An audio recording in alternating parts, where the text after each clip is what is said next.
vida de Ana era feita de silêncio e cheiro de óleo queimado, um aroma pesado que grudava em sua roupa e, pior, parecia grudar na sua alma. Ela era a merendeira da escola modelo, mas na prática era a sombra que servia o almoço e limpava o chão que outros sujavam. Os anos tinham lhe ensinado que ser invisível era a única forma de sobrevivência naquele lugar onde a crueldade era o tempero diário e onde cada olhar dos professores e da coordenação era um lembrete silencioso de que ela não pertencia àquele ambiente de gente estudada e bem-sucedida. Marta, a coordenadora pedagógica, era a rainha da humilhação sutil, aquela que não gritava, mas usava palavras afiadas como bisturis para diminuir Ana na frente de todo mundo, reclamando do sal, da sujeira ou da lentidão com que Ana dobrava os guardanapos, sempre com aquele tom de superioridade que fazia o estômago de Ana revirar. Para Marta e o resto do corpo docente, Ana não era uma funcionária, mas um espectro, um erro operacional que precisava ser tolerado. E o pior de tudo é que Ana havia aprendido a abaixar a cabeça e simplesmente aceitar aquela dose diária de veneno. A solidão de Ana era um fardo pesado, um peso que só diminuía quando ela estava em casa, sozinha no seu pequeno apartamento no subúrbio, longe dos olhares julgadores e das fofocas que se espalhavam pelo refeitório mais rápido que fogo em palha. Ela observava as outras funcionárias conversando sobre as últimas compras ou os casamentos luxuosos, sentindo-se cada vez mais isolada, como se o destino dela fosse apenas aquele: servir, limpar e desaparecer no final do dia. Foi nesse cenário de total exclusão que José apareceu, e ele era a antítese de tudo que a escola modelo valorizava. José era o zelador do prédio comercial vizinho, um homem quieto que usava roupas gastas e tinha as mãos calejadas, mas que carregava nos olhos uma bondade que Ana não via em ninguém há anos. Eles se conheceram no ponto de ônibus, trocando palavras curtas e olhares demorados que reconheciam a dor e a simplicidade um do outro, um tipo de código mudo que só gente marginalizada entende. O relacionamento deles começou da forma mais simples possível: um café depois do trabalho, um encontro no banco da praça, sem luxo, sem promessas grandiosas, apenas o conforto de ter alguém que a escutava sem julgamento. José era pobre, talvez mais pobre que ela, e era visto por todos como um homem sem ambição, o tipo de pessoa que passaria a vida inteira varrendo calçadas. Mas pela primeira vez, Ana sentiu que valia alguma coisa. Sentiu-se respeitada. E se essa história está tocando seu coração, se junte a nossa família, corações do passado, porque o que vem a seguir é a prova de que a humildade sempre esconde o melhor tesouro. Um dia, em frente à padaria, José a parou, tirou uma caixinha de veludo simples do bolso e, sem fazer discurso, apenas perguntou se ela aceitaria passar o resto da vida ao lado dele, construindo uma casa simples com a dignidade que eles mereciam. Ana aceitou de imediato, e o anel, pequeno e modesto, brilhou no seu dedo como o maior diamante do mundo, porque representava a promessa de um lar livre de humilhações, mesmo que ele fosse financeiramente tão insignificante quanto ela. A notícia do noivado, previsivelmente, não foi recebida com alegria na escola modelo, mas com uma avalanche de deboche e pena forçada. Marta, ao ver o anel de Ana, mal conseguiu disfarçar a risada. Ela perguntou em voz alta no refeitório se Ana havia encontrado um segundo emprego para sustentar o futuro marido, já que ele, obviamente, não teria condições nem de pagar a taxa do cartório. Os comentários cruéis se tornaram o novo tormento diário de Ana. Os professores faziam piadas sobre o futuro chá de panela, sugerindo que Ana pedisse panelas de alumínio e fogão de segunda mão, pois José não merecia nada melhor. Ana escutava tudo calada, lavando pratos e organizando bandejas, sentindo as lágrimas engolidas secarem sua garganta, mas estranhamente ela sentia uma força nova, um muro de proteção que era a certeza do amor de José. Na sua mente, ela pensava que aquelas pessoas ricas e educadas podiam ter todo o dinheiro do mundo, mas não tinham a humildade e o respeito que José lhe oferecia. Eles julgavam o valor de uma pessoa pelo saldo bancário, sem imaginar a riqueza de caráter que existia por trás das roupas simples do seu futuro marido. No entanto, o pior de todos os insultos veio na forma de um bilhete anônimo deixado na sua bancada que dizia que ela estava apenas trocando uma vida de miséria por outra. O casamento foi marcado para um sábado, e o plano era fazer uma pequena cerimônia na igreja do bairro e uma festa modesta no salão comunitário. José e Ana estavam felizes com o pouco, mas Marta e a equipe de professores estavam felizes com a chance de assistir ao Circo da Pobreza, planejando ir apenas para fofocar sobre a simplicidade do evento. Enquanto Ana contava os dias, ela começou a notar pequenos detalhes estranhos no comportamento de José. Ele recebia telefonemas em códigos, falava rapidamente sobre assinaturas de documentos, e certa vez ela viu um relógio caríssimo, do tipo que jamais poderia ser comprado com o salário de um zelador, brilhando rapidamente em seu pulso antes que ele o cobrisse com a manga da camisa, um vislumbre de algo que a deixou profundamente intrigada. E se você está sentindo essa curiosidade intensa, prepare-se para o que está por vir, porque a verdade sobre José é de cair o queixo e vai mudar tudo. Chegou o grande dia. Ana, vestida em um vestido simples, mas elegante, esperava que José a buscasse no ponto de ônibus combinado para irem à igrejinha do bairro. Porém, em vez de um carro emprestado, um veículo de luxo preto, com vidros escuros e motorista uniformizado, parou na frente dela. O motorista saiu, abriu a porta traseira com uma reverência e disse o nome dela, pedindo que entrasse para ser levada ao local onde José a aguardava, um lugar que não era o salão comunitário.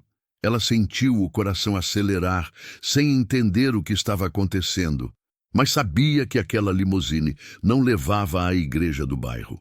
O que Ana estava prestes a descobrir não era apenas a identidade secreta de José, mas a vingança mais elegante e devastadora que o destino poderia arquitetar contra todos que a humilharam e que explodiria bem no meio do palco da sua própria vida. O cheiro de couro novo e o silêncio absoluto do interior daquele carro de luxo eram um universo de distância do barulho da cozinha industrial e do cheiro de gordura requentada que Ana conhecia tão bem. Ela mal conseguia respirar, e a seda do seu vestido parecia gritar contra o estofamento caro, como se ela fosse uma impostora no auge daquele luxo inesperado. Por mais que tentasse racionalizar, a imagem do seu noivo, o homem discreto que ela pensava ser apenas um zelador humilde, não combinava com o poder silencioso que emanava daquele veículo, fazendo seu coração bater em um ritmo descompassado de medo e de uma excitação perigosa.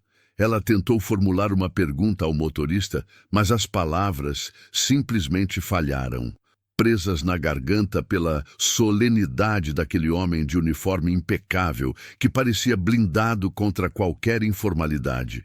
Ele apenas mantinha os olhos fixos na estrada, respondendo a qualquer hesitação de Ana com um aceno formal, garantindo que o Sr. José a esperava e que tudo estava rigorosamente dentro do cronograma, transformando a expectativa de um casamento simples em uma missão de Estado. A viagem parecia durar uma eternidade, levando-a cada vez mais para longe do bairro onde eles haviam planejado construir sua casinha, e quando finalmente o carro diminuiu a velocidade, Ana viu imponentes portões de ferro forjado, guardados por seguranças que a monitoram para a passagem do veículo, como se fossem subordinados obedientes, e não apenas funcionários de uma festa.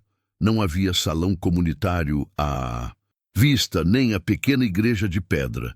Apenas um aviso claro de que ela estava entrando em um território que pertencia a uma elite que ela apenas via de longe.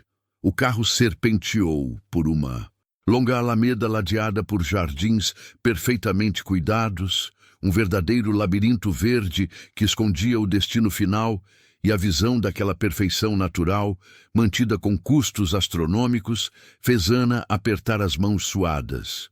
Ela se lembrou dos dias em que limpava migalhas e esfregava panelas, sentindo uma vergonha súbita do seu passado humilde, como se o luxo ao redor estivesse julgando o seu pouco valor.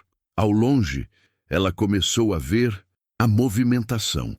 Não eram dezenas, mas centenas de pessoas, todas vestidas em trajes de gala, parecendo saídas das páginas de revistas de negócios ou de colunas sociais. Aqueles rostos eram de pessoas que faziam parte de um mundo que ela jamais tocaria. Empresários, políticos, figuras importantes que definitivamente não se misturavam com merendeiras ou zeladores, solidificando a certeza de que José tinha mentido sobre quem ele era. E se você está com o coração acelerado junto com a Ana, se perguntando como um homem tão poderoso conseguiu esconder sua verdadeira identidade por tanto tempo, se inscreva agora no Corações do Passado, porque o nível de choque que está por vir é a prova de que muitas vezes o silêncio esconde o segredo mais bombástico. O veículo finalmente parou em frente a um casarão de arquitetura clássica que parecia mais um palácio do que uma residência, e o motorista abriu a porta com a mesma reverência de antes, anunciando a chegada de Ana. E lá estava ele, José. Mas não o José das roupas de brim e dos sapatos gastos.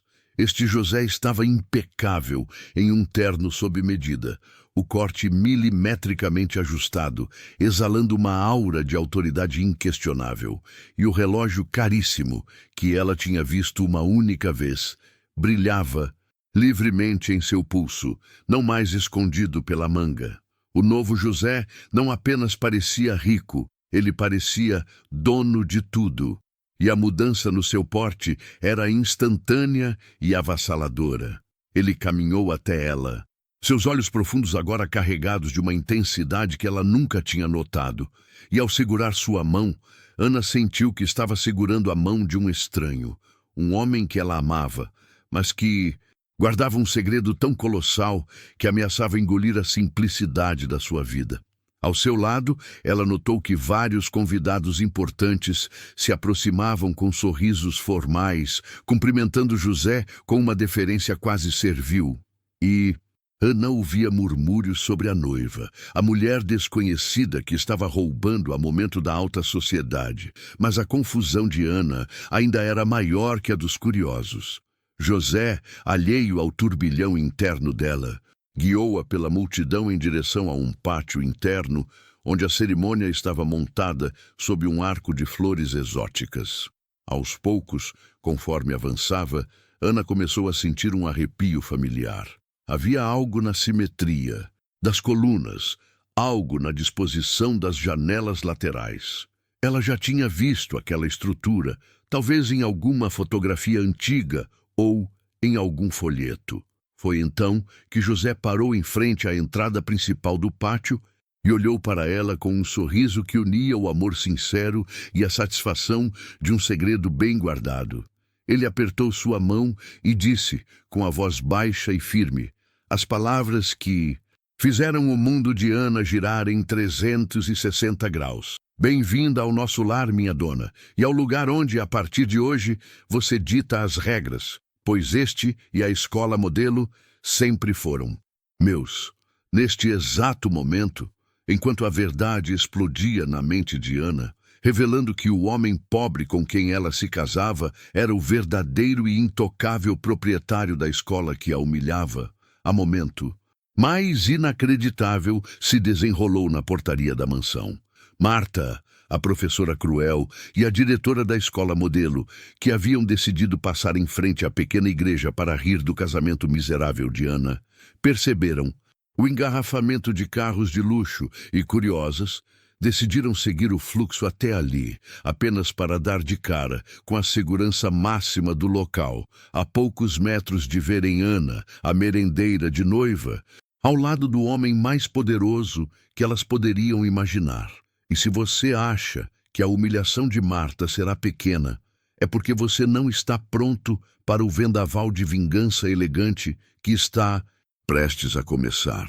O ar que Ana respirava naquele momento pareceu se tornar denso e impossível de mover. As palavras de José Escola Modelo e ditas regras eram como estilhaços afiados, perfurando a neblina de sua confusão, revelando uma paisagem que ela nunca sequer ousou imaginar. Não era apenas o casamento de conto de fadas, mas a revelação de que o homem que ela amava tinha permitido que ela vivesse um pesadelo. Profissional, observando a crueldade de longe, testando sua resiliência ou, pior, planejando algo muito maior. O choque era tão físico que as suas pernas fraquejaram e José precisou segurá-la firmemente para que ela não desabasse. Ali, no meio da festa mais importante da cidade, a voz dele, agora grave e carregada de uma autoridade que nunca caberia no José das Sandálias Velhas, sussurrou em seu ouvido, tentando acalmar o pânico que ela não conseguia esconder. Ele explicou rapidamente que o disfarce era fundamental para entender o que estava acontecendo ali, naquela escola, que não era apenas um negócio, mas sim um projeto pessoal de sua família que estava sendo corrompido por dentro, e ele precisava de um olhar limpo e discreto para ver a verdade em sua forma mais cruel, sem o verniz da riqueza. Ele precisava ver a dor. Ana finalmente entendeu. José não era simplesmente um milionário, ele era um estrategista, um homem que planejava com anos de antecedência e que usava a humildade como um escudo de observação. E se você está se perguntando se ele sabia das humilhações diárias, se ele estava ciente do escárnio de Marta e da diretora, a resposta é um sim assustador. Ele sabia de cada palavra, de cada exclusão no refeitório, de cada vez que ela se encolheu de vergonha, e isso adicionava um peso de responsabilidade assustador ao segredo que ele guardou. Se a sua curiosidade sobre o que levou José a esse nível de infiltração está queimando, e se você quer acompanhar o momento exato em que a merendeira humilhada se transforma na chefe intocável, não perca tempo e se inscreva agora no Corações do Passado. Aqui, o silêncio sempre precede a tempestade mais vingativa. Enquanto a noiva tentava processar o tsunami de informações e o noivo a conduzia para o altar, tentando ignorar a centelha de traição que Ana sentia, a tragédia estava se desenrolando silenciosamente nos portões da mansão. Marta e a diretora, tendo finalmente conseguido estacionar o carro a quilômetros de distância, estavam furiosas por serem impedidas pela segurança de se aproximarem, insistindo que elas eram figuras importantes da escola modelo e que deveriam ter acesso à lista de convidados. A diretora, mais pragmática e preocupada com a lei, puxava Marta pelo braço, tentando convencê-la a ir embora. Mas a professora estava obcecada. Ela não conseguia aceitar que um evento daquela magnitude estivesse ocorrendo e que ela não fosse parte dele, convencida de que deveria haver algum aluno ou pai rico de seu círculo social ali dentro. Ela precisava ver os ricos, mesmo que fosse apenas de relance, para ter algo para comentar na segunda-feira. A arrogância de Marta era tanta que ela chegou a gritar com o segurança, ameaçando acionar a polícia e citando a influência da escola modelo, o que, ironicamente, apenas fez com que o segurança, seguindo ordens diretas de José, anotasse o número da placa do veículo delas, apenas por precaução, sem que as duas percebessem o erro fatal que estavam cometendo ao se identificar naquele lugar. De repente, a diretora parou. O coração dela falhou ao reconhecer um dos veículos blindados que acabara de entrar. Era O carro de um dos maiores investidores do setor de educação privada, um nome que circulava apenas nas reuniões mais secretas. Isso não era uma festa qualquer, era um encontro de titãs. E a ficha da diretora começou a cair. O homem simples que a merendeira ia desposar era alguém muito, mas muito mais importante do que qualquer um que ela conhecia. Impulsionada por uma mistura de medo e curiosidade mórbida, Marta convenceu a diretora a contornar a muralha de segurança pela lateral, através de uma área de mata densa, sob o pretexto de que precisavam ver quem estava se casando para garantir que não. Era algum tipo de golpe social que pudesse manchar a reputação da escola modelo, uma desculpa patética para justificar a invasão. Elas rastejaram, cheias de folhas e poeira, até chegarem a um pequeno mirante que dava vista direta para o pátio interno, onde a cerimônia estava em pleno andamento. O contraste entre o luxo cintilante da festa e a sujeira em que elas se encontravam era um espelho da hierarquia que estava prestes a se inverter de forma humilhante. A multidão estava em silêncio reverente. O noivo, elegantemente poderoso, estava no centro, e Marta e a diretora finalmente ergueram os olhos, buscando a imagem da noiva, esperando encontrar alguma socialite arrogante que as fizesse sentir inveja, mas o que elas encontraram foi um soco no estômago, um momento de paralisia que parou o tempo. Lá estava ela, Ana, a merendeira, silenciosa que elas tratavam como invisível, vestida em um deslumbre de seda e renda, caminhando majestosamente para o altar, e o noivo, o homem misterioso que a esperava, era a imagem de uma autoridade que superava qualquer coisa que a escola modelo pudesse oferecer. A humilhação estava prestes a começar, e a pergunta que congela a espinha é: o que acontecerá quando a merendeira no altar reconhecer os olhos malignos que a observam de longe da escuridão da mata? O ar ao redor de Marta e da diretora congelou em um silêncio viscoso, mais aterrorizante do que qualquer grito, enquanto o cérebro delas tentava processar a imagem impossível. A merendeira suja, a Ana que mal ousava olhar nos olhos de alguém, estava ali, caminhando com a postura de uma rainha recém-coroada. O luxo ofuscante do vestido era apenas um acessório para a autoridade que emanava dela, transformando cada crítica passada de Marta em um cuspe frio de arrependimento que queimava a garganta. Elas não estavam apenas testemunhando um casamento, estavam vendo a própria condenação ser selada com uma aliança de diamantes. O pânico da diretora era mais profundo, tocando na esfera profissional e financeira. Aquele homem, José, não era apenas rico, ele era o topo da cadeia alimentar da educação privada. E ela tinha passado meses tratando a futura esposa dele como um estorvo, uma nota de rodapé insignificante na cantina. A diretora tentou se levantar, movida por um instinto covarde de fugir antes que o estrago fosse total. Mas Marta, paralisada pela vaidade, ferida, agarrou o braço dela com uma força inesperada, incapaz de tirar os olhos do espetáculo de sua própria ruína. Marta, a professora que se sentia superior por corrigir redações de alunos que ela considerava medíocres, agora estava literalmente rastejando na terra, observando de longe e em desespero o triunfo da mulher que ela havia feito chorar silenciosamente com comentários sarcásticos sobre a comida ou as roupas simples. Cada passo que Ana dava em direção ao altar era um degrau que Marta e a diretora desciam para o inferno do anonimato e da falência. E a sensação de que mereciam cada migalha de humilhação era um veneno amargo.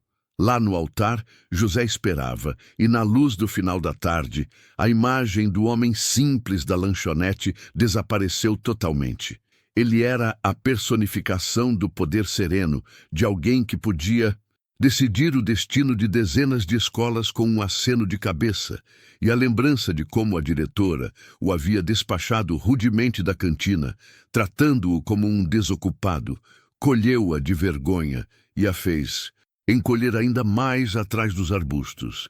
Se você está sentindo o peso dessa reviravolta e a antecipação de como o destino dessa dupla cruel será selado, então você sabe que precisa se inscrever no Corações do Passado. Histórias assim só são reveladas para quem realmente entende o poder do silêncio e da vingança demorada. Enquanto Ana subia o último degrau, um murmúrio de admiração percorreu os convidados, mas o que mais chamava a atenção não era a beleza da noiva, mas a nova expressão em seu rosto. A tristeza cedeu lugar a uma dignidade inabalável, e por um instante ela olhou para o horizonte, para a direção exata onde Marta e a diretora se escondiam, como se sentisse o cheiro pútrido da inveja. A diretora, sentindo o olhar de Ana, mesmo que fosse apenas uma coincidência ou a projeção de sua própria culpa, entrou em um estado de terror silencioso. Ela teve a certeza absoluta de que haviam sido vistas e que aquele olhar, vindo da mulher que ela sempre subestimou, era a declaração de guerra mais devastadora que ela poderia receber.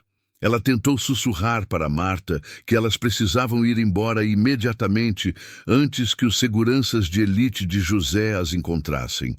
Marta, porém, estava perdida em uma espiral de negação. Ela murmurava para si mesma que aquilo era um erro, que a noiva era apenas parecida, que a humilhação que ela sentia era uma ilusão. Mas a realidade dos convidados importantes, dos carros blindados e da autoridade palpável de José, esmagava qualquer tentativa de mentir para si mesma. A professora, sempre tão convicta de sua própria superioridade, estava à beira de um colapso nervoso. E foi nesse momento de fragilidade extrema, enquanto Ana e José se preparavam para trocar os votos, que a diretora cometeu um erro que selaria o destino das duas. Assustada com um barulho de folhagem próxima, que ela temia, ser a segurança se aproximando, ela tentou rastejar mais rápido e acabou chutando uma pedra solta, que rolou fazendo um som agudo e fora de lugar no silêncio solene da cerimônia. O som, minúsculo para a maioria, reverberou no ambiente de silêncio absoluto. José, com o instinto aguçado de quem é constantemente visado, virou levemente a cabeça, e o chefe de segurança, treinado para notar qualquer anomalia, varreu a área. De Marta com um olhar frio e penetrante, registrando o ponto exato de onde o ruído veio. Marta e a diretora se encolheram no barro, cobertas de galhos, cientes de que haviam acabado de chamar a atenção para si mesmas no pior momento possível. A única coisa que a salvava, por um fio, era que o foco de todos estava na noiva, que havia parado de caminhar e estava agora no centro do pátio, ao lado de José, olhando para a plateia com uma confiança jamais vista. Ana, no centro de toda aquela opulência, sentiu a presença da inveja, do julgamento, da sombra do passado que a havia seguido até ali, e em um gesto de poder que fez José sorrir de admiração, ela segurou a mão dele com firmeza e, pela primeira vez na vida, a merendeira humilhada não era mais a coadjuvante. Ela era a protagonista de uma vingança silenciosa. A pergunta que agora nos consome é se José permitirá que a cerimônia continue sabendo que seus algozes estão escondidos na mata ou se ele fará a revelação pública no altar. E se Ana, agora rainha, pedirá pessoalmente a cabeça de quem a fez chorar. O que acontecerá quando a segurança de José finalmente chegar ao local exato, onde Marta e a diretora se aninham na escuridão? O chefe de segurança de José, um homem com olhos que pareciam feitos de gelo e experiência em zonas de guerra, não precisou de um comando verbal. Ele já havia registrado a anomalia do som da pedra rolando e, com um leve toque no microfone da lapela, ativou o modo de varredura. Dois de seus homens mais ágeis, que se misturavam à paisagem como parte da vegetação, receberam a ordem silenciosa para isolar a área suspeita e identificar a ameaça, sem causar pânico entre os convidados de alto escalão. A cerimônia podia ser o evento central, mas para o aparato de segurança de José, o silêncio e a integridade do seu chefe eram prioridades absolutas, e eles se moviam com a precisão letal de predadores noturnos, diminuindo a distância a cada segundo que passava. O pavor paralisava a diretora que, agora, sentia o cheiro úmido da terra misturado ao suor frio que escorria por suas têmporas. Ela tentava se enterrar no chão, imaginando que se ficasse perfeitamente imóvel, os olhos treinados dos seguranças não a notariam.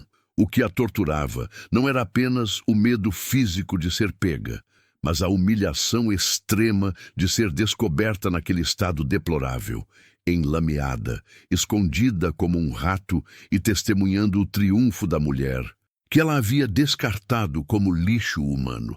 A visão da elegância e do poder de Ana no altar era uma lâmina afiada em sua alma, provando que tudo o que ela acreditava sobre hierarquia social havia sido uma mentira cruelmente desmascarada. Lá no altar, José notou o movimento sutil do chefe de segurança e a mudança na postura de seus agentes. O risco de que algo atrapalhasse o momento de sua amada era inaceitável. Com a mão que segurava a Diana, ele fez um aperto quase imperceptível, mais para si mesmo do que para ela, transmitindo uma calma inabalável. O problema seria resolvido, e seria resolvido antes que as alianças fossem trocadas. Ele não permitia que a sujeira de seu passado interferisse na pureza daquele novo começo. A decisão de como tratar os intrusos já estava sendo tomada em sua mente fria e cirúrgica enquanto ele sorria para Ana. Marta, por outro lado, estava além da capacidade de raciocínio lógico. Ela se agarrava a galhos e folhas secas, murmurando freneticamente que a escola era dela, que Ana era uma fraude e que aquele casamento era uma enmomentação barata. A negação era o último refúgio de sua mente em colapso, uma parede frágil que não suportaria a chegada iminente da segurança de elite. Para ela, a ideia de que a merendeira poderia ter se casado com um homem de verdade, e não com um simplório coitado como ela previra, destruía a base de sua própria autoestima, construída sobre o desprezo pelos outros. Ana, mesmo de costas para a floresta e focada no futuro, sentia a tensão no ar rarefeito. Ela conhecia aquele cheiro, o odor rançoso do medo e da maldade. Era o mesmo cheiro que pairava na cantina quando a diretora a olhava de cima. Um arrepio correu por sua espinha, mas não era de medo, era de poder. Pela primeira vez, ela não era a presa, mas sim o centro de um universo onde seus algozes estavam sendo caçados em seu nome. A vingança, ela descobria, não precisava de gritos ou berros, bastava a dignidade de estar onde ela estava, vestida com a verdade de quem ela havia se tornado. Neste exato momento, o juiz de paz, com sua voz grave e solene, começou a formalizar a união, proferindo as palavras sagradas que selavam o destino daquele casal. A dicotomia era chocante, a promessa de amor eterno e a caçada silenciosa se desenrolavam simultaneamente a poucos metros. Cada palavra de afeto dita pelo celebrante servia como trilha sonora para o avanço calculado dos agentes de segurança que se aproximavam do ponto exato onde a diretora e Marta estavam esmagadas sob a vegetação, sem esperança de fuga. Os agentes, usando equipamento de comunicação discreto e óculos de visão noturna apesar da claridade do dia, na mata fechada, dividiram-se em pinça. Eles não usavam a força bruta, mas a sutileza da autoridade. Um deles percebeu a lama fresca e o rastro sutil de folhas pisadas de forma antinatural. O cerco estava se fechando e a diretora, sentindo o tremor da terra com a aproximação dos passos firmes, soube que o jogo havia acabado e que a prisão em que ela vivia agora não era mais a escola, mas sim aquele pequeno e sujo esconderijo. Em um ato de desespero irracional, a diretora tentou empurrar Marta para o lado, pensando que, se pudesse sair primeiro, teria uma chance mínima de fingir que havia se perdido. Ela tentou rastejar para a lateral, mas o movimento brusco fez com que um galho seco estalasse alto, um som que, naquele silêncio tenso, foi o sinal final e definitivo para os seguranças. Eles não precisavam de mais confirmação. O pânico das duas mulheres havia sido o melhor detector. A confrontação foi silenciosa e assustadora. As mãos profissionais e fortes dos seguranças emergiram da folhagem e se fecharam em torno dos braços de Marta e da diretora, que não tiveram chance de reagir ou gritar. Elas foram puxadas para cima, cobertas de terra, galhos e uma humilhação que pesava toneladas. Não houve conversa, apenas a frieza de quem lida com ameaças diariamente e que agora as tratava com a mesma seriedade que tratariam qualquer invasor. O pavor se intensificou quando um dos agentes reconheceu o rosto deformado da diretora. A equipe de segurança de José, como era de se esperar, havia feito uma varredura completa na vida de Ana. E os rostos das pessoas que haviam causado dor a ela estavam catalogados. O agente apertou o rádio, a surpresa em sua voz baixa, e passou a informação codificada para o chefe. Não eram intrusos comuns, eram as pessoas que haviam atormentado a noiva. O peso da descoberta mudava a natureza da operação de segurança para uma operação de vingança particular. O chefe de segurança, com a informação crucial no ouvido, inclinou-se sutilmente na direção de José. Com a destreza de quem sabe falar sem mover os lábios, ele transmitiu o resumo do ocorrido, garantindo que o casal no altar não perdesse o foco, mas que José estivesse ciente de que o passado de Ana havia acabado de ser capturado. José piscou lentamente, sua mandíbula endurecendo, e ele finalmente entendeu a ironia. O destino não podia esperar. A vingança estava pronta para ser servida. Ele olhou para Ana, que estava prestes a proferir o sim que mudaria sua vida, e percebeu que aquele era o momento. Ele tinha em suas mãos a decisão de humilhar publicamente a diretora e Marta na frente de todos os convidados, expondo a crueldade delas e selando a glória de Ana, ou de fazê-lo de maneira privada, poupando a solenidade da cerimônia, mas diminuindo o impacto da resposta. O que José fará agora que os algozes de Ana estão sob sua custódia? Ele fará um sinal para que as duas sejam trazidas algemadas ao altar? Se você está segurando a respiração por essa reviravolta e sente o peso da justiça iminente, é porque você entende a urgência dessas histórias e precisa se inscrever no Corações do Passado. O destino da diretora e de Marta será selado na próxima parte, e você não pode perder essa resposta que ficará marcada na história. O coração de José martelava contra as costelas, uma orquestra de fúria e redenção que quase abafava as palavras do celebrante. Olhou para Ana, que mantinha os olhos fechados em êxtase, totalmente inconsciente do drama violento que se desenrolava a poucos metros. Ele tinha o poder de destruir a cerimônia, de transformar a união em um palco de vingança pública. Mas algo dentro dele gritou para respeitar a pureza do momento que Ana tanto merecia. A humilhação maior, ele percebeu, não seria a algema em público, mas a espera silenciosa pela sentença, vendo o triunfo dela de longe antes de encarar o seu próprio destino. Com uma firmeza quase dolorosa, José fez um movimento de cabeça quase imperceptível para o chefe de segurança que o observava de longe. O recado era claro e frio. Mantenham a diretora e Marta imobilizadas, mas vivas. Deixem-nas esperando. O destino delas seria decidido após o beijo sagrado, e a vingança seria muito mais doce se temperada pela paciência. O casamento deveria ser finalizado em toda a sua glória e O triunfo de Ana seria o último vislumbre de felicidade que aquelas mulheres teriam antes de enfrentar o novo poder da ex-merendeira. Ana, completamente alheia à caçada e à decisão de vida ou morte que seu futuro marido acabara de tomar, estava em uma bolha de felicidade. Ela não ouvia o celebrante, não via os convidados, ela apenas sentia o peso do anel, o calor da mão de José e a certeza avassaladora de que sua vida de silêncio e tristeza havia finalmente terminado. Aquele momento era a resposta que ela jamais conseguiu verbalizar em toda a sua vida de humilhações na cozinha da escola. Então, veio a pergunta que selaria o destino de todos. Você, José, aceita Ana como sua legítima esposa na saúde e na doença, na alegria e na tristeza, até que a morte os separe? José não respondeu apenas com a voz.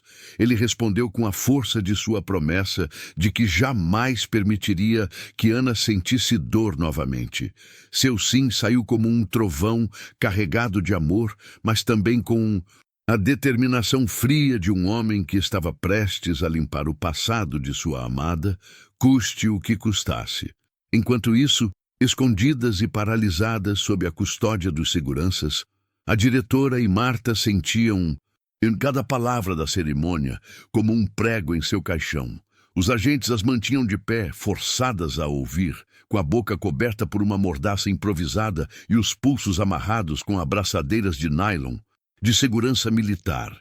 Elas estavam sujas, feridas e, pior, completamente impotentes, ouvindo a celebração da mulher que elas consideravam um lixo humano.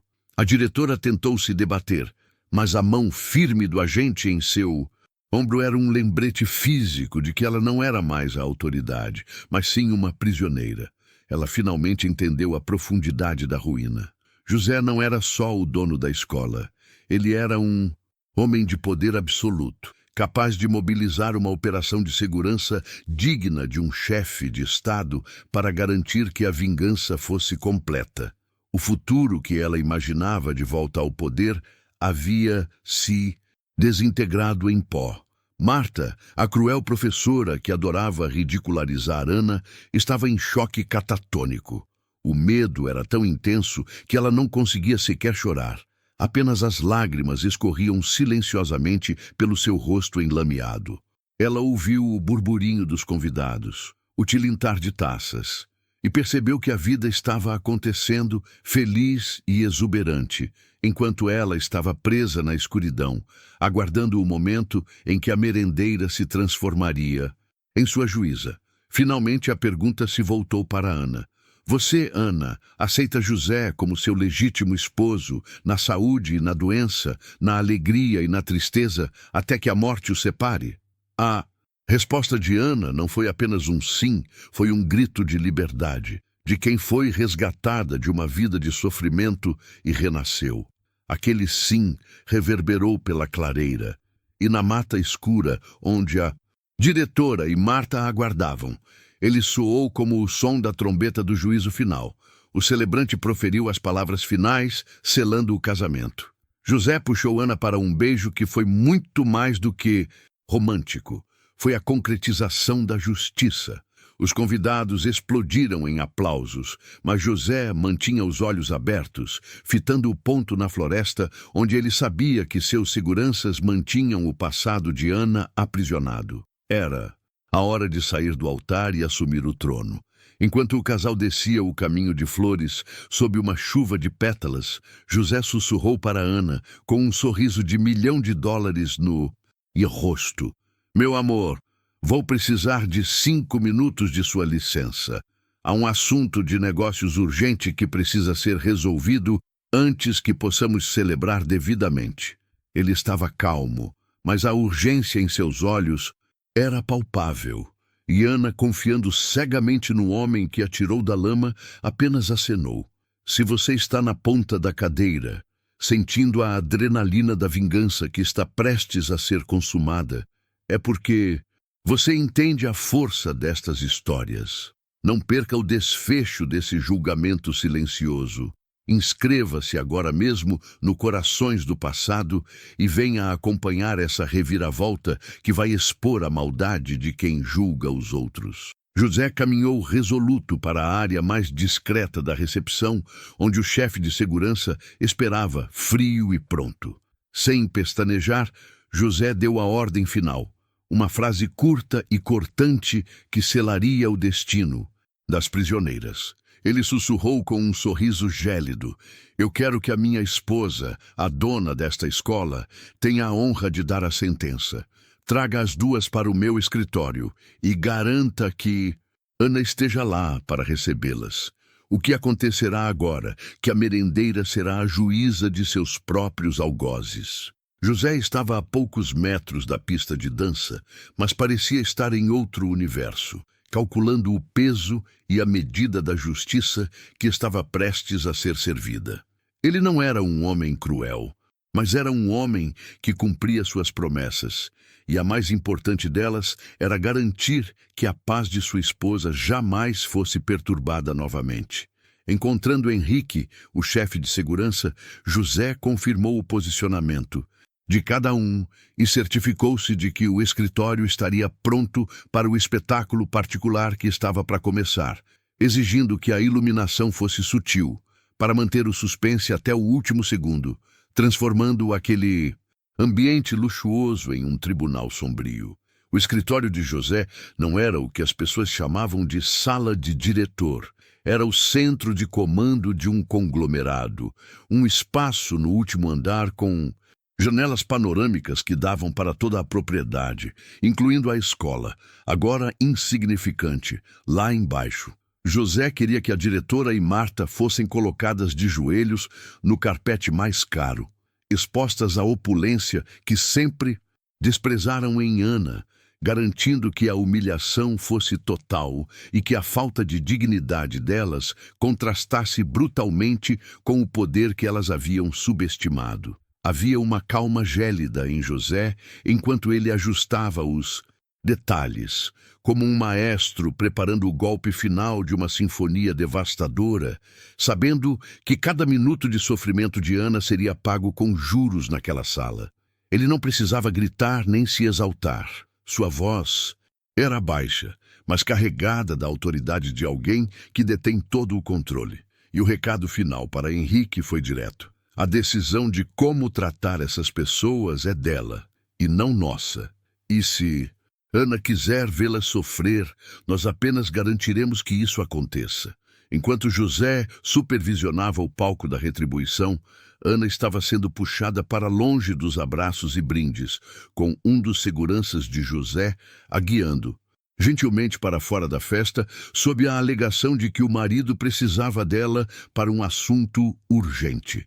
Ana, ainda inebriada pela felicidade do casamento, sentiu um frio na barriga, imaginando que talvez fosse a hora de assinar documentos de casamento complexos, ou talvez lidar com alguma emergência da escola, sem jamais desconfiar que o assunto urgente vestia roupas sujas e tinha mordaças na boca. Ela seguiu segurança pelos corredores internos do casarão, que eram muito mais luxuosos e vastos do que ela jamais havia imaginado, percebendo que a vida de José era muito mais grandiosa do que ela sequer podia conceber. E a cada passo, seu coração acelerava com a expectativa e a curiosidade.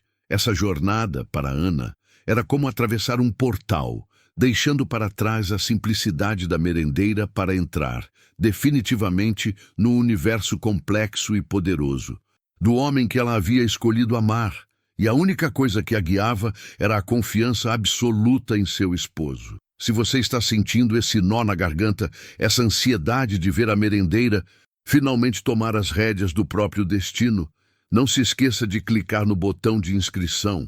É esse tipo de justiça que buscamos trazer todos os dias aqui no Corações do Passado. Venha fazer parte da nossa comunidade e não perca o momento em que a humildade se encontra com o poder. Na Floresta Escura, o cenário era completamente diferente, onde a diretora e Marta eram forçadas a caminhar sob à mira dos agentes, cambaleando e tropeçando enquanto eram levadas para os fundos do casarão. Elas estavam completamente exaustas. A dor física era imensa, mas a agonia psicológica de saberem que estavam a caminho do julgamento final era muito pior, transformando cada metro percorrido em uma tortura lenta e insuportável. O choque foi ainda maior quando, ao serem arrastadas pelo caminho de serviço, elas puderam ouvir a música festiva e os aplausos dos convidados, celebrando o casamento da mulher que elas haviam pisoteado. Era a trilha sonora da ruína delas, uma ironia cruel que provava que enquanto o mundo de Ana havia explodido em luz e alegria, o mundo delas desabava na escuridão e no esquecimento sob o peso de suas próprias maldades. Marta sentia a textura áspera da mordaça contra sua pele, impedindo-a de gritar ou implorar por misericórdia. E nesse silêncio forçado, a única coisa que ela ouvia era a voz da consciência gritando que ela merecia tudo o que estava prestes a acontecer. Ela, a professora que se vangloriava de sua superioridade, estava sendo levada para o sacrifício como um animal, completamente despojada de sua arrogância e poder. A diretora, por sua vez, estava lutando contra a náusea e a tontura, tentando desesperadamente raciocinar, buscando qualquer falha no plano de José, qualquer ponto fraco para explorar, mas não encontrava nada além da perfeição implacável da vingança dele.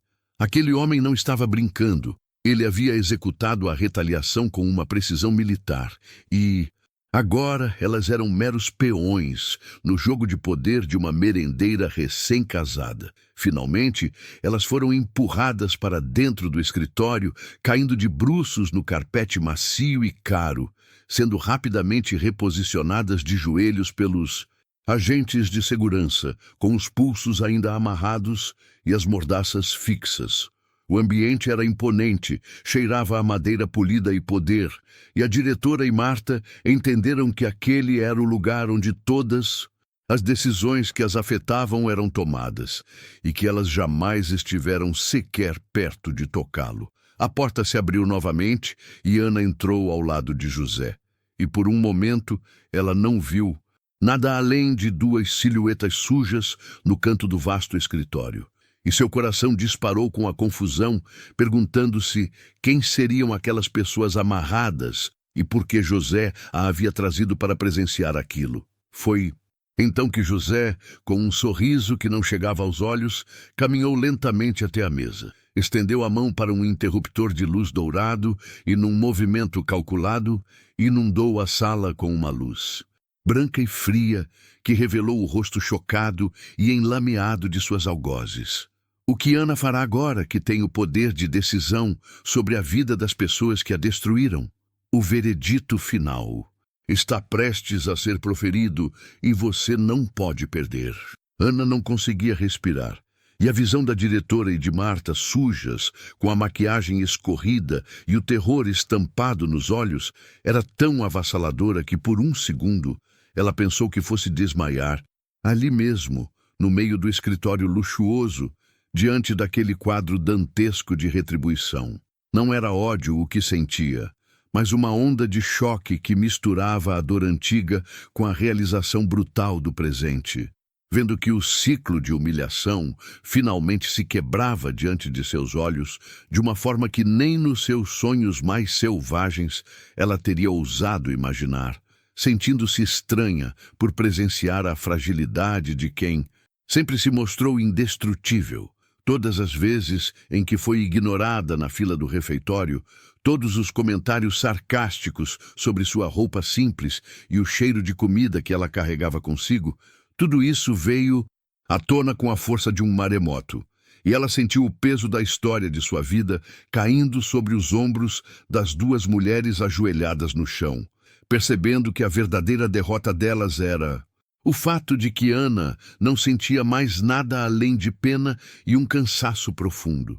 O coração dela batia tão forte que parecia que ia rasgar a pele, e ela piscou várias vezes, tentando Internalizar que aquelas figuras patéticas e silenciadas eram as mesmas que a fizeram chorar sozinha no depósito de vassouras por anos, incapazes de manter a máscara de superioridade que sempre usaram contra os mais fracos. José a observava, imóvel e com a expressão indecifrável, dando a ela o tempo necessário para processar o impacto daquela imagem, pois ele sabia que o verdadeiro poder daquele momento residia na capacidade de Ana de enfrentar e absorver a queda de suas algozes sem se deixar contaminar pela amargura ou pelo desejo cego de vingança.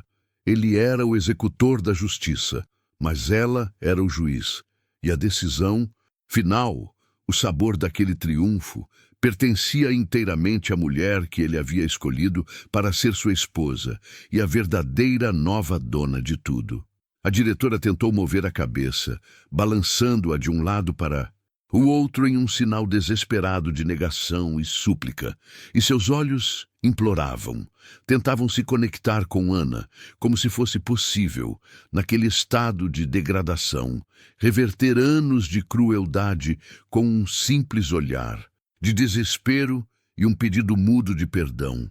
Ela tentava se comunicar por telepatia, projetando o medo líquido que sentia, esperando que a bondade inerente de Ana cedesse e a libertasse daquele pesadelo que ela havia construído. Marta, no entanto, estava em um estado de colapso muito mais profundo, seu corpo tremia incontrolavelmente e o som abafado que saía de trás da mordaça era a única coisa que denunciava o choro histérico que ela estava tentando conter, entendendo que a superioridade que ela tanto prezava havia se dissolvido completamente na poeira, deixando-a na posição mais vulnerável e humilhante imaginável. Ela não conseguia encarar Ana, pois a simples visão da merendeira triunfante era a prova de que sua vida inteira de preconceito e escárnio havia sido um erro catastrófico. José, que estava parado ao lado da imensa mesa de mogno, fez um movimento sutil com o dedo indicador, um gesto quase imperceptível para Ana, mas que fez os agentes de segurança se posicionarem de forma ainda mais rígida e tensa, lembrando a todos na sala quem ditava as regras daquele teatro de justiça e que não havia espaço para insubordinação ou misericórdia não autorizada. Aquele silêncio pesado e imponente era o hino da nova ordem que estava sendo estabelecida, e elas estavam testemunhando o nascimento da dona. Foi nesse instante que Ana, sentindo a energia da sala se concentrar nela, deu o primeiro passo na direção das duas, um passo hesitante, mas que ressoava como um trovão no silêncio do escritório, marcando o momento exato em que a merendeira assumiu de fato a coroa de sua nova vida, caminhando sobre os escombros da arrogância alheia. Ela não estava mais se escondendo atrás de José, mas sim avançando para tomar o lugar que lhe era de direito. Ana se inclinou ligeiramente, a proximidade com a diretora, e Marta era quase sufocante, e ela podia sentir o cheiro de sujeira e suor que emanava delas, um contraste gritante com o perfume caro que ela usava agora, sentindo a inversão de papéis de maneira visceral. Ela pensou na dor que carregou por tanto tempo e se perguntou se o poder de destruí-las era realmente algo que ela desejava sentir, percebendo que a vingança não era doce, mas sim pesada, uma responsabilidade imensa que exigia dela uma força que ela não sabia que tinha. José, então, quebrou o silêncio ao deslizar um calhamaço de documentos com capa preta sobre a mesa, empurrando-o de forma que parasse bem na frente de onde as duas mulheres estavam, ajoelhadas, um ato que simbolizava a prova irrefutável de todas as suas fraudes e abusos de poder. Ele não precisava falar, o documento falava por ele, expondo a podridão que existia sob a fachada de respeitabilidade da instituição. A diretora conseguiu seguir com os olhos os dizeres na capa, que eram ilegíveis para Ana de longe, mas que para ela eram a sentença de morte definitiva. um dossiê detalhado que não apenas comprovava a corrupção dentro da escola, mas que também continha depoimentos de todos os funcionários marginalizados que elas haviam pisoteado ao longo dos anos. Era a hora da verdade completa, o momento em que a justiça não vinha apenas da emoção, mas do peso implacável da lei e da evidência, mostrando que o poder de José era absoluto e que elas não tinham para onde correr. Essa é a virada que você esperava, o momento em que a humilhação se transforma em dignidade. E se você ainda não faz parte da nossa comunidade, não perca mais tempo e se inscreva agora no Corações do Passado, porque o que Ana vai dizer agora é a coisa mais poderosa que você já viu em muito tempo. A merendeira respirou fundo, absorvendo a magnitude da decisão que estava nas suas mãos, sentindo o ar pesado daquele poder que lhe fora delegado, e com a voz surpreendentemente firme, quebrou o silêncio da sala, encarando a diretora e Marta. O que ela pediria? O perdão para si mesma, por ter aceitado tanto tempo de dor, a demissão para que elas jamais voltassem a pisar na escola, ou a destruição total de suas vidas, entregando-as à polícia para que pagassem por todos os crimes financeiros e morais que cometeram. O silêncio aguarda a primeira ordem da nova patroa. Ana permitiu que o silêncio se prolongasse por mais alguns segundos, saboreando não o poder sobre elas, mas a calma que vinha de saber que sua voz, finalmente, carregava peso e não podia mais ser abafada. E quando ela começou a falar, sua voz não era alta nem histérica, mas fria e medida, como o som de um gelo se partindo, direcionando as primeiras palavras diretamente à diretora, cujos olhos estavam fixos no chão, incapazes de sustentar o olhar daquela que antes era a gata borralheira. A merendeira disse apenas uma palavra que ressoou como um sino. Lembra?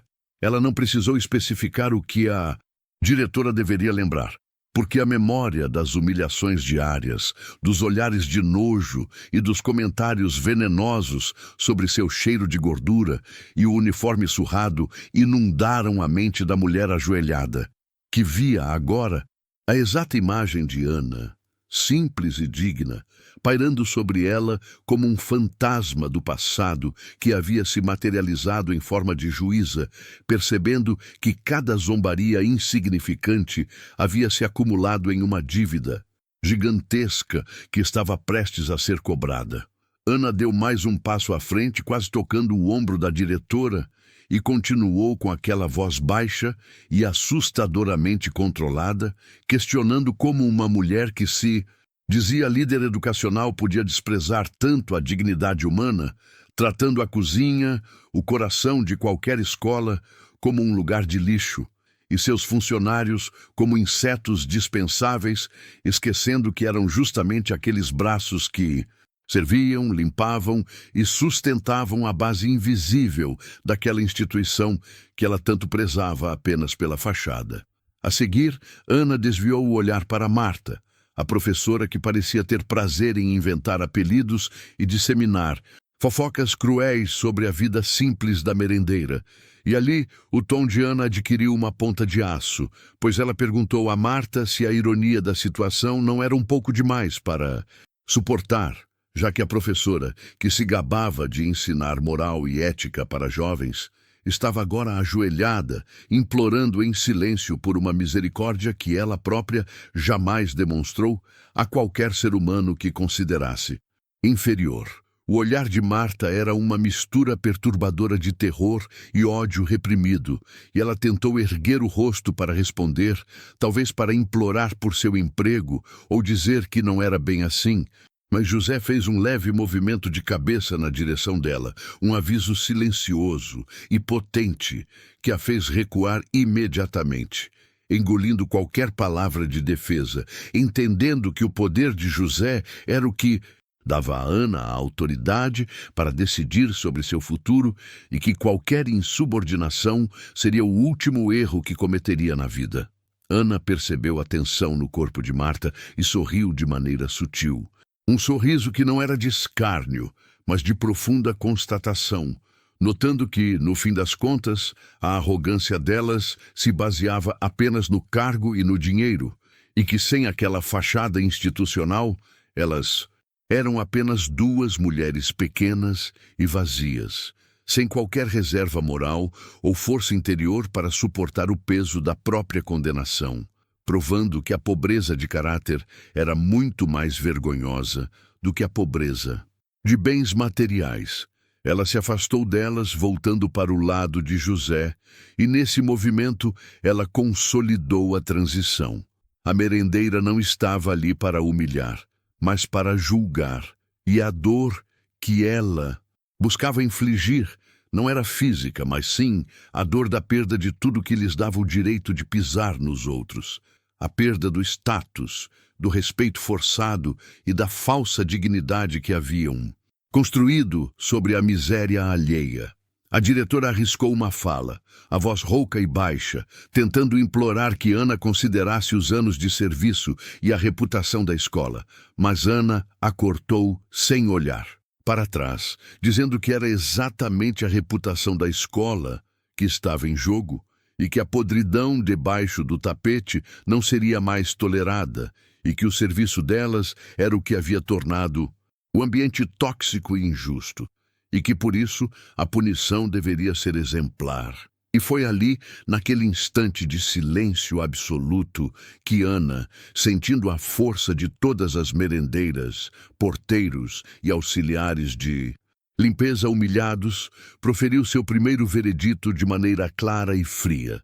Vocês não apenas estão demitidas sem direito a recursos, mas a partir de agora, o dossiê que contém as provas de todos os desvios financeiros, as fraudes fiscais e os abusos morais será entregue aos órgãos competentes para que as investigações criminais prossigam sem interferência.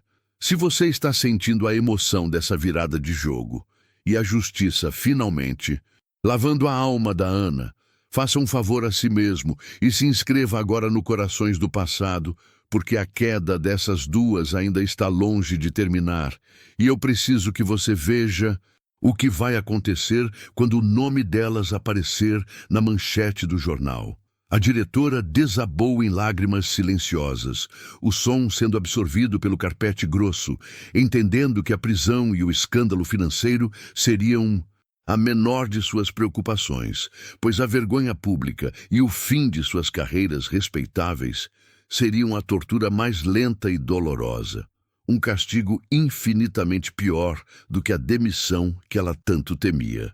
José, então, fez um sinal com a mão para os seguranças, que imediatamente se moveram para retirar as duas mulheres da sala. Mas antes que pudessem ser arrastadas para fora, Ana deu mais uma ordem final, mas essa foi direcionada a José, não a elas, e o que ela pediu foi algo que ninguém esperava, e que garantiria que a humilhação delas fosse completa e inesquecível, selando de vez o destino de todas as suas posses e de seus futuros, e o que ela fez a seguir foi o golpe final de misericórdia.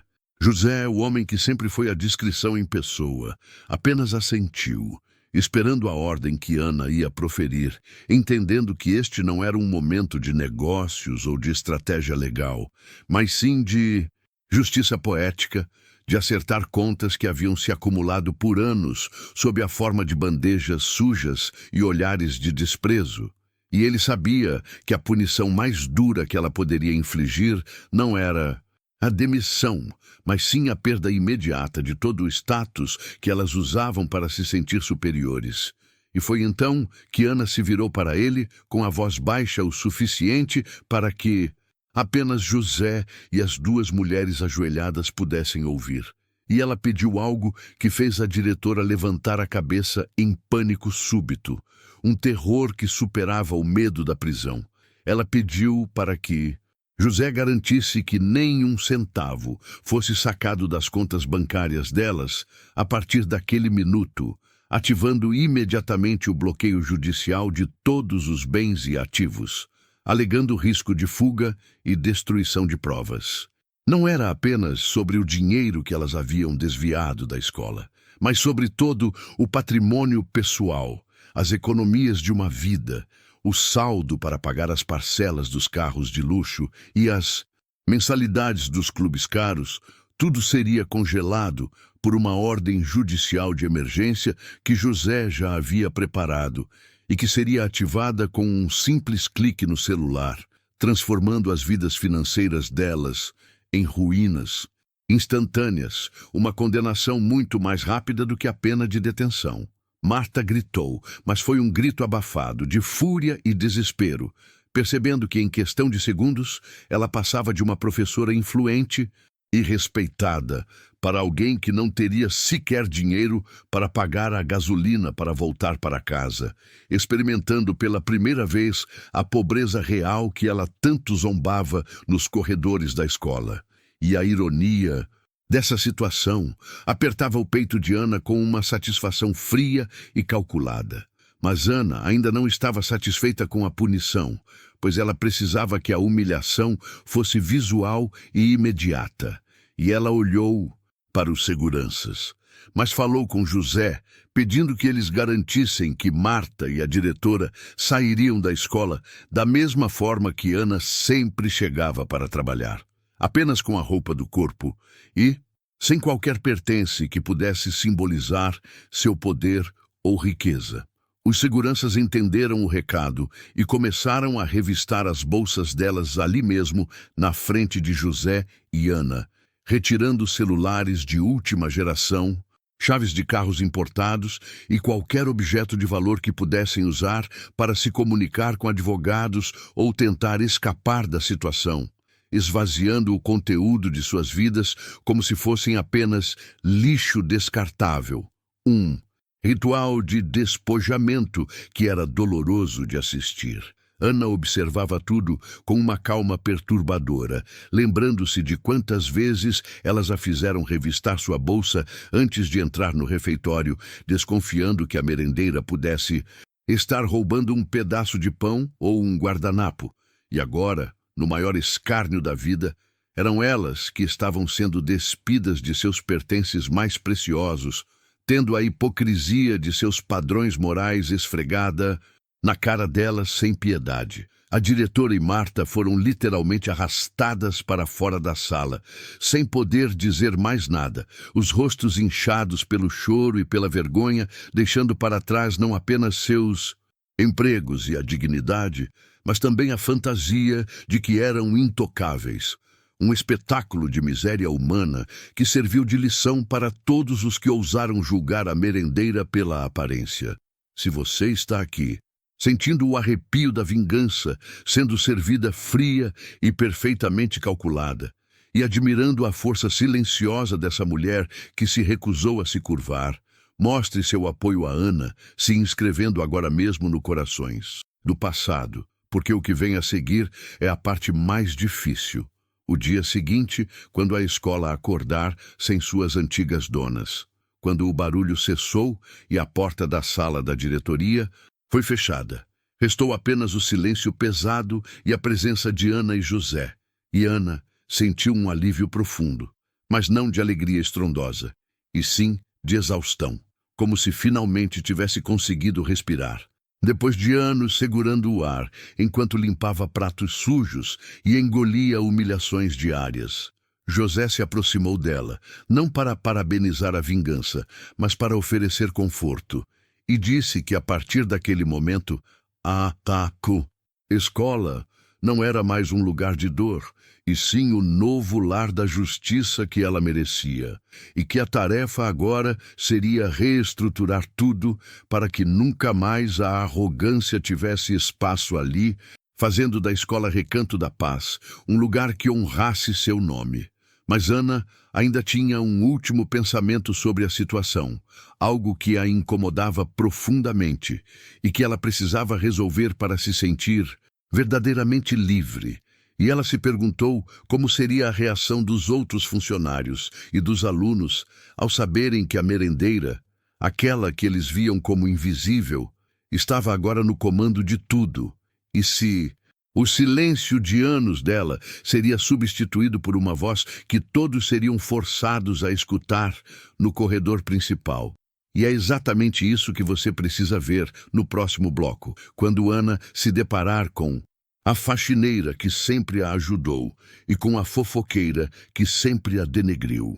O sol nasceu sobre a escola Recanto da Paz, com uma luz diferente, quase silenciosa, como se até o universo soubesse que algo monumental havia mudado ali durante a noite.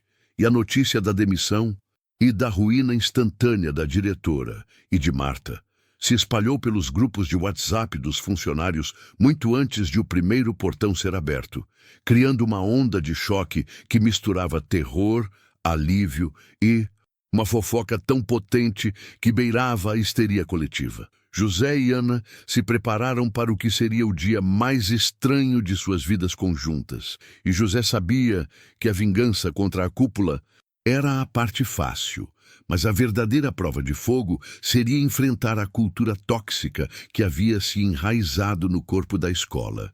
E ele perguntou a Ana se ela se sentia pronta para caminhar por aqueles corredores, não mais como uma serva invisível, mas como a dona. E Ana assentiu, sentindo o peso da autoridade esmagar o seu antigo e silencioso eu. Ao saírem da sala da diretoria agora, sala de reuniões estratégicas, como José a renomeou mentalmente, o silêncio administrativo era quase um vácuo, e os poucos funcionários que passavam por ali, geralmente apressados e ocupados, agora se moviam lentamente, curvando as cabeças ao verem Ana e José lado a lado, percebendo que a hierarquia social que sustentava aquele lugar havia sido desmantelada da noite para o dia por uma merendeira e um homem que eles viam como motorista. O primeiro encontro crucial aconteceu perto do refeitório, onde Maria, a faxineira que sempre ofereceu a Ana um olhar de conforto e um sorriso cúmplice, estava limpando o chão com a mesma dedicação de sempre. E quando ela levantou os olhos, notou a aproximação de Ana, não vestindo o uniforme sujo de gordura, mas uma roupa discreta e elegante que ela nunca tinha visto antes. E o susto no rosto de Maria era uma mistura palpável de medo de ser a próxima demitida e esperança de justiça. Ana se aproximou de Maria e a abraçou apertado, um gesto que valia mais do que 1000 palavras. E Maria começou a chorar, aliviada e confusa, perguntando em voz baixa se era verdade o que diziam sobre a diretora ter saído. E Ana apenas confirmou com um sussurro que sim, era verdade, e que Maria não precisaria mais se preocupar em limpar o banheiro antes que Marta chegasse, e que a partir daquele momento ela não seria mais faxineira, mas a nova coordenadora de limpeza e manutenção com salário triplicado e todos os direitos. As lágrimas de Maria agora eram de pura gratidão e choque positivo, e era um momento tão genuíno de humanidade que quebrou a tensão da manhã. E ela disse que Ana merecia tudo aquilo, e que a justiça finalmente tinha vindo a cavalo. E se você também acredita que o bem sempre vence o mal, mesmo que demore anos, faça parte dessa nossa comunidade de histórias de superação, se inscrevendo agora mesmo no Corações do Passado, porque o que vem agora é a face do mal se contorcendo de medo. A alegria com Maria foi breve, pois, a passos largos, eles se moveram para a sala dos professores e lá estava a verdadeira plateia que Ana precisava enfrentar. Um grupo de fofoqueiros e bajuladores que passaram anos zombando dela pelas costas e, no centro deles, estava Rosa, a auxiliar administrativa mais venenosa e a maior aliada informal de Marta, que agora tentava desesperadamente parecer ocupada folheando um dossiê. Rosa, que sempre teve uma risada alta e um deboche fácil, estava pálida. E sua postura tensa gritava culpa, e quando os olhos dela encontraram os de Ana, Rosa tentou forçar um sorriso profissional, uma máscara de respeito que nunca usou na vida. Mas o esforço foi em vão, pois o poder silencioso de Ana a atravessou, e a merendeira não precisou dizer uma palavra, apenas olhar. Aquele olhar de Ana era a somatória de todos os anos de café derramado, de pedidos negados e de piadas no refeitório. E Rosa sentiu a espinha gelar, percebendo que a pessoa que estava à sua frente não era mais a invisível, mas sim o juiz que detinha o conhecimento de cada fofoca maldosa que ela havia espalhado sobre a merendeira. E o silêncio de Ana era a maior condenação que ela poderia receber. José, vendo que Ana já havia feito o trabalho psicológico, interveio com a voz firme, informando que, em virtude da reestruturação da escola e com base em diversas evidências de difamação e assédio moral que foram documentadas pela gestão anterior, a ironia disso era deliciosa. O contrato de Rosa seria rescindido imediatamente por justa causa e que ela deveria deixar suas coisas e sair em 15 minutos, acompanhada por um segurança. Rosa tentou argumentar, implorando a José para reconsiderar, e até se virou para Ana, pedindo clemência e dizendo que elas eram colegas de trabalho e que ela estava apenas brincando. Mas Ana não moveu um músculo, mantendo o olhar fixo e frio, mostrando que ela não tinha mais espaço para as migalhas da caridade que sempre foi forçada a engolir, e que as desculpas dela eram insuficientes diante da pilha de humilhações passadas. A humilhação de Rosa, que saiu chorando e sendo escorraçada pelos seguranças, foi o último ato de limpeza social que Ana precisava testemunhar. E então ela fez o caminho final para a cozinha, o lugar onde ela passou a vida inteira, e parou na porta do refeitório, observando o fogão industrial e a pia de inox, e o cheiro de comida que sempre a marcou parecia agora apenas um fantasma do passado. E Ana perguntou a José o que deveria ser feito com o uniforme de merendeira que ela tinha deixado pendurado no armário, um pano simples de cor clara, que representava sua antiga identidade. E José apenas a olhou com carinho, sabendo que a resposta que Ana daria em seguida definiria como a comunidade inteira veria a nova dona da escola. E é exatamente isso que você vai descobrir na parte final, que promete ser o momento mais chocante dessa história de redenção e poder.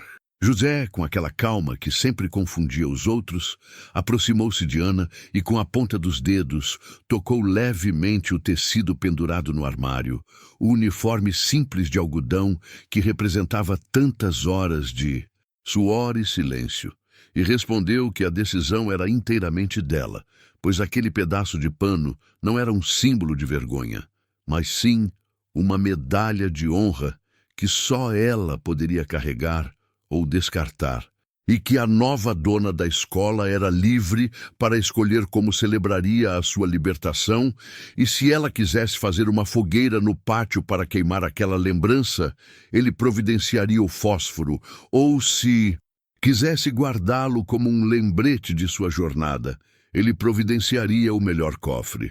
Ana olhou o uniforme pela última vez, e em seu rosto não havia mais tristeza.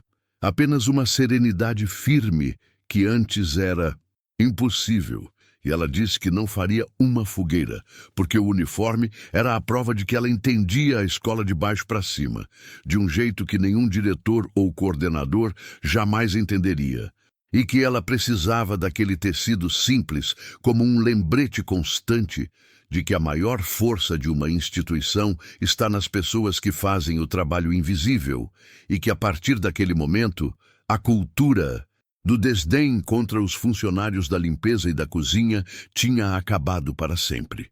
Aquele momento de introspecção na cozinha era o fechamento de um ciclo, e José apenas sorriu, sabendo que a sua Ana não tinha se deixado consumir pelo poder recém-adquirido, e que ela carregaria a empatia do seu passado para a sua gestão. E então ele pegou na mão dela e a conduziu para a sala de reuniões principal, o epicentro do poder onde todos os professores, coordenadores e o restante do corpo administrativo estavam esperando, tensos e cheios de suor frio, imaginando qual seria a próxima cabeça a rolar depois da saída humilhante de Rosa. A entrada de Ana e José na sala foi ensurdecedora, não pelo barulho, mas pelo silêncio sepulcral que os acompanhava. E a maioria dos professores, aqueles que inventavam apelidos maldosos para a merendeira e que faziam piadas sobre a simplicidade do marido dela, tentavam desesperadamente manter contato visual com a papelada à sua frente, fingindo uma concentração que era impossível diante da presença de quem eles consideravam, até ontem, um fantasma. José assumiu a liderança da mesa e, com uma postura de CEO implacável, começou a reestruturação formal, detalhando as novas diretrizes de governança e os investimentos maciços que seriam feitos na infraestrutura e nos salários, mas ele deliberadamente omitia o nome do real proprietário, referindo-se apenas ao novo grupo gestor, mantendo o suspense e forçando os presentes a se perguntarem quem de fato estava por trás daquela reviravolta financeira. Ele falou por longos minutos sobre a importância da ética, do respeito mútuo e, principalmente, sobre a política de tolerância zero contra qualquer forma de assédio ou difamação. E a cada palavra dita, os rostos dos professores mais culpados ficavam mais pálidos, pois eles sabiam que José estava descrevendo ponto a ponto o exato tipo de comportamento que eles praticavam livremente contra Ana e contra a equipe de serviços gerais durante anos. Quando José finalmente chegou ao ponto da liderança, ele fez uma pausa dramática, olhando ao redor da sala, e disse que a nova gestão precisava de alguém que não apenas tivesse experiência em educação, mas que vivesse os valores da escola. Alguém que conhecesse cada canto daquele prédio e que entendesse o custo real do trabalho duro e da dignidade. E a essa altura, a tensão era tão grande que era possível ouvir a respiração acelerada de todos na sala, tentando decifrar o enigma. E então, José fez o movimento que mudou o curso da história da escola modelo, para sempre. E ele não se referiu a Ana como sua esposa, mas sim como sua sócia, e explicou que o grupo gestor havia decidido que a única pessoa com a integridade moral e a visão necessária para liderar a cultura da instituição era alguém que tinha sido injustiçada por ela, mas que nunca perdeu a sua essência. O choque veio com a voz de trovão de José, que bateu na mesa e anunciou que, a partir daquele dia, Ana não era apenas a esposa do investidor ou uma nova administradora, mas sim a diretora executiva da holding proprietária, e que ela detinha o poder de veto sobre todas as decisões acadêmicas, financeiras e, o mais importante, sobre todos os contratos de trabalho ali presentes, transformando a merendeira na patroa de todos os que a humilharam. A sala explodiu em um silêncio absoluto, um vácuo de som, onde apenas o terror dos professores ecoava, e eles olharam para Ana, sentada à cabeceira, vestida agora com uma elegância que contrastava com a imagem que tinham dela. E o reconhecimento do que tinham feito e o conhecimento do poder que ela agora detinha fez com que muitos ali sentissem um súbito embrulho no estômago, percebendo que a vingança deles não seria barulhenta, mas sim dolorosamente legal e silenciosa. Ana finalmente quebrou o silêncio e, com uma voz baixa, mas que ecoou como um decreto de lei em cada canto da sala, disse apenas uma frase sobre sua primeira diretriz, e ela não falou de currículo ou de metas, mas sim de dignidade, e determinou que, a partir daquele momento, o salário da equipe de serviços gerais seria imediatamente igualado ao salário dos professores com menor remuneração, uma prova imediata de que a hierarquia de desrespeito havia sido pulverizada e que o tratamento digno não era mais negociável. Se você também está sentindo a satisfação da justiça vindo à tona e mal consegue imaginar a humilhação que virá na parte final dessa história, Não esqueça de se inscrever agora no Corações do Passado e ativar as notificações, porque Ana tem um acerto de contas pessoal para fazer com o professor, que a chamava de jarrinha de caldo, e o que ela fará com ele vai mostrar o nível de crueldade que a vingança pode ter quando ela é executada com total poder e discrição. O impacto da primeira diretriz de Ana ressoou na sala como um tiro, e o som da dignidade, sendo restaurada para a equipe de serviços gerais, fez com que o pânico se instalasse no rosto dos professores, pois eles entenderam que o jogo tinha acabado e que aquele dia não seria sobre planos pedagógicos, mas sim sobre julgamento e execução, e todos os olhos, cheios de medo, se voltaram para o professor Ricardo, o principal culpado, que tentava inutilmente limpar o suor frio que escorria por sua testa, sabendo que ele era o próximo alvo do furacão silencioso que Ana havia se tornado. O ar estava rarefeito e a satisfação da justiça pairava como um cheiro pesado de ferro no ambiente. Mas o que Ana fez a seguir não foi um grito de guerra, e sim um silêncio opressor, e ela apenas o encarou com um olhar que ia além do julgamento, penetrando na alma dele e lembrando-o, sem palavras, de cada humilhação que ele lhe impôs, especialmente aquela maldita alcunha de jarrinha de caldo. Ana não precisou elevar a voz, mas a sua quietude era mais potente que qualquer berro, e ela deixou que Ricardo se afogasse naquele silêncio, naquela realização terrível de que a mulher que ele tratou como poeira agora detinha o poder sobre toda a sua vida profissional, e nesse momento José assumiu a palavra novamente com a frieza de um executor e pediu que o professor Ricardo explicasse diante da nova diretoria executiva como seu comportamento de desrespeito constante se enquadrava na nova política de tolerância zero contra assédio e difamação, dando a ele uma última chance de se enterrar sozinho. Ricardo, desesperado, tentou a cartada final da hipocrisia, gaguejando desculpas esfarrapadas e alegando que tudo não passava de um grande mal-entendido, tentando forçar um sorriso e dirigir um elogio nojento a Ana, dizendo que ele sempre soube que ela tinha um potencial incrível, um esforço patético e tardio para bajular quem ele havia pisoteado e a maneira como ele tentou se apegar à dignidade que ele mesmo roubou de Ana por anos foi o ponto final que ela precisava para encerrar a farsa.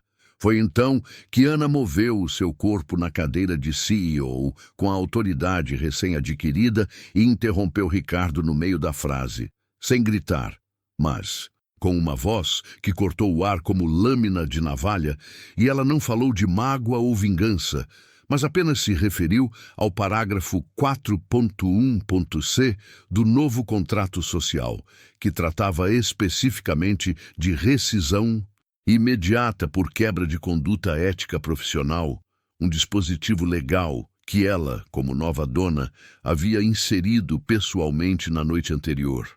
Ela não permitiu que ele respondesse, e nem que tentasse argumentar sobre a legalidade da medida, pois antes que ele pudesse abrir a boca para tentar se defender ou implorar, José deu o golpe fatal, anunciando que, com base nas evidências de anos de má conduta e o flagrante desrespeito pelas pessoas que trabalhavam na escola, e que eram a base da sua fundação, o contrato de trabalho do professor Ricardo estava imediatamente encerrado, sem direito à negociação e com o imediato acompanhamento de um segurança até a porta da rua. A momento do professor Ricardo sendo escoltado para fora da reunião, com o rosto vermelho de vergonha e os olhos marejados de impotência, diante de todos os colegas que antes o admiravam, foi a maior vingança silenciosa que Ana poderia orquestrar, e o som dos seus passos ecoando no corredor selou o fim de uma era de desrespeito e marcou a nova ordem, imposta pela antiga merendeira, provando que a crueldade legal e discreta tem um peso infinitamente maior do que qualquer explosão de raiva. E agora era o momento da revelação final.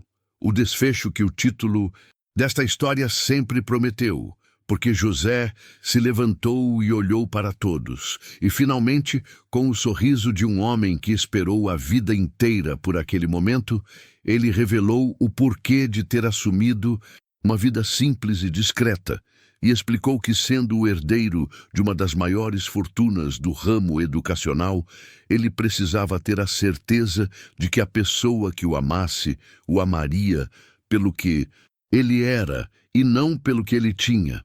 Ele explicou que a escola modelo era apenas uma pequena parte do império de sua família e que ele havia passado meses trabalhando disfarçado, buscando a humanidade que o dinheiro tendia a esconder.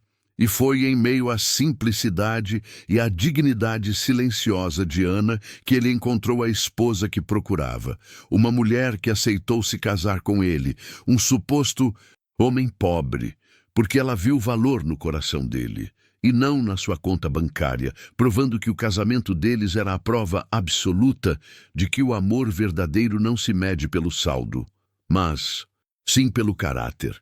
O choque final atingiu os presentes quando eles perceberam que não apenas humilharam a patroa, mas que debocharam do próprio dono do império, ridicularizando o casal mais poderoso da sala por acreditar que eles tinham feito uma escolha de vida medíocre. E a humilhação foi completa quando a coordenadora que mais tinha feito fofocas desmaiou na cadeira, incapaz de processar que as suas palavras cruéis tinham voltado com força devastadora de um bilionário disfarçado. Ana, ao final, olhou para cada um dos rostos pálidos e desfeitos e disse a sua última frase antes de encerrar a reunião. E foi um sussurro de poder. A partir de hoje, nesta escola, o silêncio de quem trabalha não será mais confundido com submissão, mas sim com a concentração que precede o sucesso. E eu nunca precisei gritar para ter o poder, porque o meu marido o trouxe para mim no momento em que ele colocou esta aliança no meu dedo. Se você está sentindo a emoção arrebatadora desta virada de jogo, e se a história de Ana e José te provou que a justiça é apenas uma questão de tempo e estratégia, não deixe que essa satisfação termine aqui e se inscreva agora mesmo no Corações do Passado, porque histórias de gente que renasce das cinzas e dá a volta por cima como Ana deu, com a ajuda de um amor que parecia simples, é o nosso foco principal.